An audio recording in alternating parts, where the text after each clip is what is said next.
और ये जो ज़कात नहीं देता उसके बारे में क्या हदीस में आया, उसमें से सिर्फ 4 हदीसें मैं आपके सामने रखता हूं, आयात और अहादीस। एक आयत मुबारका से ये पता चलता है कि जो शख्स भी ज़कात अदा नहीं करता है, क़यामत के दिन उसके सारे खजाने को और सारी दौलत को अल्लाह ताला सांप की शक्ल में बदल देंगे। ये आयत सुनिए कुरान मजीद की, जिसमें इस मसले की तरफ इशारा है। वला यहसबन्नल्लज़ीना यबख़लून बिमा आताहुमुल्लाहु मिन फ़ज़लिही हुवा ख़ैरन लहुम बल हुवा शर्रुन लहुम सयुतव्वक़ून मा बख़िलू बिही यौमल क़ियामा। कत्तान ये ना समझे वो लोग जो अल्लाह के दिए हुए माल पे बखील और कंजूस बन के बैठे हुए हैं कि ये बखीली उनके लिए बेहतर होगी। नहीं, ये उनके हक में बहुत बुरी साबित होगी। जो कुछ उन्होंने बुखल किया होगा क़यामत के दिन उससे उनके गले का तौक बना दिया जाएगा। कुरान में ये है और अल्लाह के पैगंबर ने इसकी तशरीह करते हुए कहा, मन आताहुल्लाहु माला, जिसको अल्लाह ने माल दिया, फलम युअद्दि ज़कातहु, फिर उसने उसकी ज़कात अदा न की, मुस्तिल लहू यौमल क़ियामा शुजाअन अक़रा, अल्लाह रब्बुल इज़्ज़त उसकी दौलत को उसके लिए ऐसा सांप बनाएंगे जिसके अंदर इतनी जहर होती है कि जहर की वजह से उसके अपने सर के बाल भी उतरे होते हैं। गंजा सा, लहू ज़बीबतानी, जिसके ऊपर 2 ऐसे निशान भी लगे होते हैं। यअख़ुज़ु बिलिहज़िमतैहि औ बिशिदक़ैहि, यूं उसके साथ लिपट के उसकी बाछों को चीरेगा, यहां से उसको पकड़ के चीर के कहेगा, अना मालुका अना कंज़ुका, मैं तेरा खजाना हूं, मैं तेरी दौलत हूं। दूसरी आयत भी सुन लीजिए, वल्लज़ीना यक्निज़ूना अज़्ज़हब वल्फ़िद्दत वला युनफ़िक़ूनहा फ़ी सबीलिल्लाह फ़बश्शिरहुम बिअज़ाबिन अलीम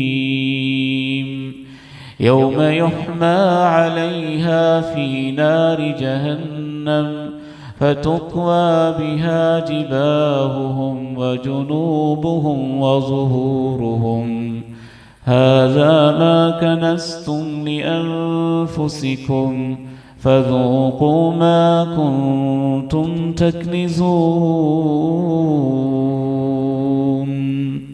सोने और चांदी के जो खजाने जमा करते हैं और अल्लाह की राह में खर्च नहीं करते, इनको मुबारकबाद दे दो।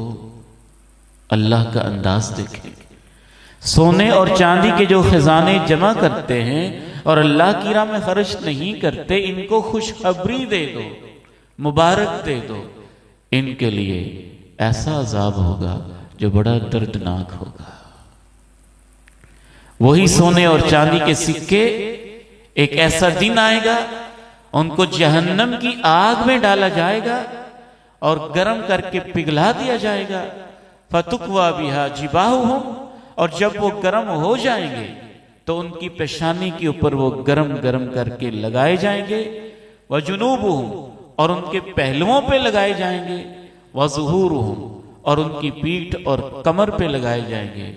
और साथ उनसे कहा जाएगा, हाज़ा मा कनज़्तुम लिअन्फ़ुसिकुम, ये है तुम्हारा खजाना, फ़ज़ूक़ू मा कुन्तुम तकनिज़ून, अब अपने खजाने का मज़ा चख लो।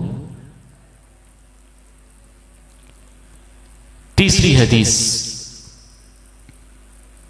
इसको मैं मुख्तसर करके पेश कर रहा हूं। रसूलुल्लाह सल्लल्लाहु अलैहि वसल्लम ने जो नक्शा खींचा है, अब मैं अपने अंदाज में उसका मतलब बयान करता हूं ताकि कुछ वक्त की बचत हो जाए। आप फरमाते हैं, जिसके ऊंट पर ज़कात फर्ज थी और उसने ऊंटों में ज़कात नहीं दी है, कल क़यामत के दिन उसको मैदान महशर के अंदर लटा दिया जाएगा। फिर जितने उसके ऊंट थे, हत्ता के ऊंटनियां थी, हत्ता के ऊंट और ऊंटनी के बच्चे भी थे, उनमें से कोई पीछे नहीं रखा जाएगा, सबको एक लाइन में खड़ा कर दिया जाएगा और उसके ऊंट को, ऊंटनियों के बच्चों को लाइन में खड़ा करके मोटा ताजा भी कर दिया जाएगा और इस बंदे को मैदान महशर में लिटा दिया जाएगा और उन ऊंटों को कहा जाएगा कि बारी बारी इसके ऊपर से गुजरो। और वो कैसे गुजरेंगे? अपने सींग मारेंगे, अपने खुर उसके ऊपर रखेंगे और अपने दांतों के साथ उसको काटेंगे और जब एक ऊंट गुजर जाएगा तो दूसरे की बारी आ जाएगी। 50,000 साल तक, जब तक जन्नत जहन्नम का फैसला नहीं होगा, उसके साथ यही होता रहेगा। फिर आपने ऐसी गायों का तस्करा किया। एक चौथी हदीस है, इमाम कायनात अलैहिस्सलाम फरमाते हैं, मेरी उम्मत के लोगों देखना, कहीं ऐसे ना हो कि क़यामत के दिन तुम में से कोई आए और उसने सर के ऊपर ऊंट उठाया हुआ हो और वो ऊंट बिलबिला रहा हो और मुझे आके कहे अल्लाह के नबी मेरी मदद कर दें, तो मैं कहूंगा कि मैं तेरी मदद नहीं कर सकता। बल्कि ये जहन में रखिए,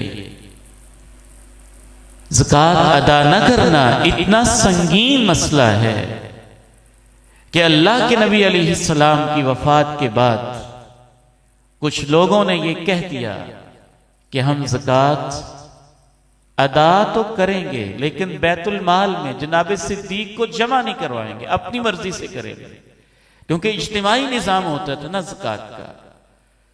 तो जनाब सिद्दीक ने कहा, वल्लाहि लउक़ातिलन्ना मन फ़र्रक़ बैन अस्सलाति वज़्ज़काति, अल्लाह की कसम है, नमाज और ज़कात का अल्लाह ने इकट्ठे ही तस्करा किया है। जो ये कहता है मैं नमाज तो पढ़ूंगा, ज़कात अदा नहीं करूंगा, तो मैं ये समझूंगा कि वो उसकी नमाज भी ज़ाया है और मैं उसके साथ जंग करूंगा। हज़रत उमर कहने लगे, ए जनाब सिद्दीक, जंग तो काफरों से होती है, इन्होंने कलमा पढ़ा है और मुसलमान की खून, उसकी इज्जत, उसकी जान का बड़ा एहतराम होता है, इन कलमा पढ़ने वालों से आप कैसे जंग करेंगे? जनाब सिद्दीक ने कहा, उमर, अल्लाह की कसम है, ये एक रस्सी भी जिसकी ज़कात बनती होगी अगर नहीं देंगे, मैं इनसे फिर भी जंग करूंगा। और बाकायदा जंग की जैसे काफरों से होती वैसे की। और इस सब सहाबा ने फिर जनाब सिद्दीक से इत्तेफाक कर लिया। पहले गौर फिक्र के मरहले में इख्तिलाफ हुआ, जनाब उमर की राय थी नहीं, इनसे जंग नहीं करनी चाहिए, ये मुसलमान है। जनाब सिद्दीक ने कहा नहीं, मैं जंग करूंगा। हजरत उमर कहते हैं कि फिर अल्लाह ने मेरी समझ में भी ये बात डाल दी कि सिद्दीक का मौक़िफ़ ठीक है, अपनी जगह पे ये बजा कह रहे हैं, और सिद्दीक तो वही कर सकते हैं ना जिसकी दीन में इजाजत हो, शरीयत में इजाजत हो। तो फिर सब सहाबा के इस पे इजमा हो गया कि जो मुसलमान होकर ज़कात अदा नहीं करता है, इस्लामी हुकूमत उसके खिलाफ जंग करेगी।